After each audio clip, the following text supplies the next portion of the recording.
అనర్హులు మరణించిన వారి పేర్లను మాత్రమే తొలగిస్తున్నట్లు స్పష్టం చేశారు.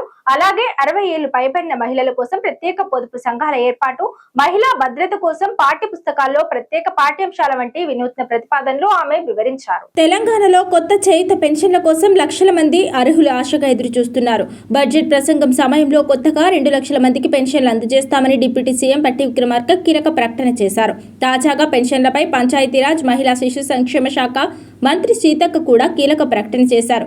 రాష్ట్రంలో కాంగ్రెస్ ప్రభుత్వం అధికారంలోకి వచ్చిన తర్వాత కొత్తగా 1,00,000 పింఛన్లు మంజూరు చేశామని చెప్పారు.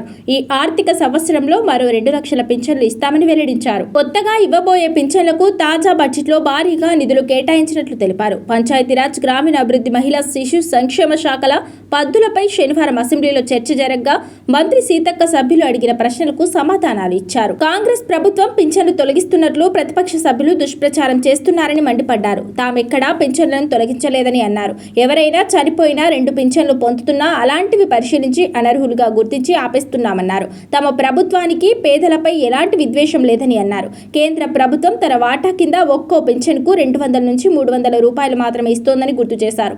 ఎన్నో ఏళ్లుగా కేంద్రం తన వాటాను పెంచడం లేదన్నారు.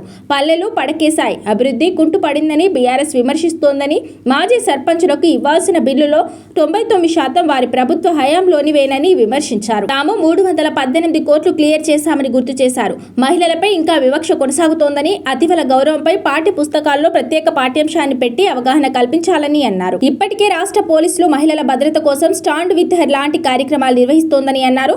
తాను నిత్య విద్యార్థిని అని, ఎమ్మెల్యే అయ్యాక ఎంఏ, మంత్రి అయ్యాక ఎల్ఎల్ఎం పూర్తి చేశానని చెప్పుకొచ్చారు. 60 ఏళ్లు దాటిన మహిళల కోసం ప్రత్యేక పొదుపు సంఘాలు ఏర్పాటు చేసే ఆలోచన ఉందని కూడా చెప్పారు.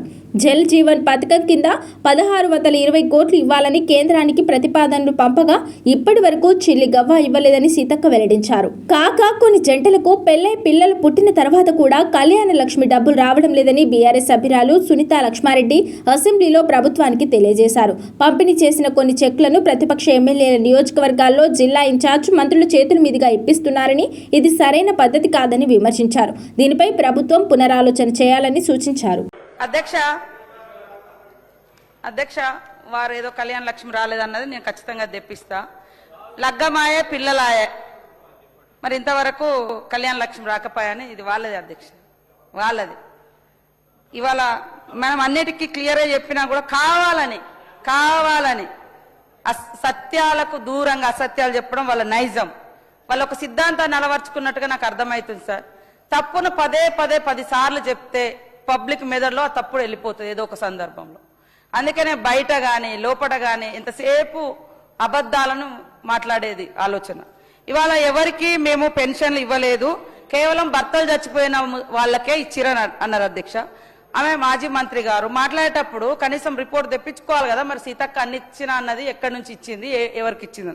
నా దగ్గర ఉన్న రిపోర్ట్ అధ్యక్ష, ఇవాళ ఇన్స్టెంట్ గా ఇచ్చే పెన్షన్లతో పాటు హెచ్ఐవి రోగులకు 13,830 ఇచ్చిన అధ్యక్ష మన గవర్నమెంట్ వచ్చినాక. కిడ్నీ వ్యాధి ఉన్నటువంటి వాళ్లకు 4,696 కిడ్నీ పేషెంట్లకు ఇచ్చినాం అధ్యక్ష.